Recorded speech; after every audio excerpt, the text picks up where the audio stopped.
जा सकती। तो मुहाफिजा आवाम के यहाँ पे तुम्हें जबर करनी हिफाजत करे तुम यहाँ पे एंट्री ब्लॉक कर रहे हो, तुम लोगों को जलील कर रहे हो, तो इमरान खान के लॉयर्स को आने नहीं दे रहे। मैं साबिक एमएलए हूँ, वफाकी पार्लियामेंटी सेक्रेटरी लॉ एंड जस्टिस हूँ, तमीज करो।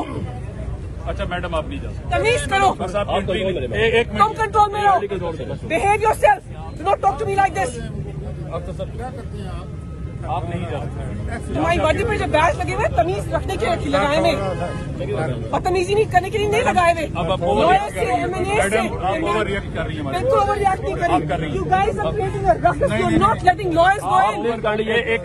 You are not letting lawyers go in. Instead, no, you are undermining lawyers. You are undermining litigants. You are undermining ordinary Pakistanis. हम यहाँ इमरान खान के लॉयर्स हैं, उनकी रिप्रेजेंटेशन करने आए हैं। ये कोई जम्मू और कश्मीर नहीं है, ये पाकिस्तान है, ये फलस्तीन नहीं है। आप बावर्ती हैं, आपकी इज्जत करते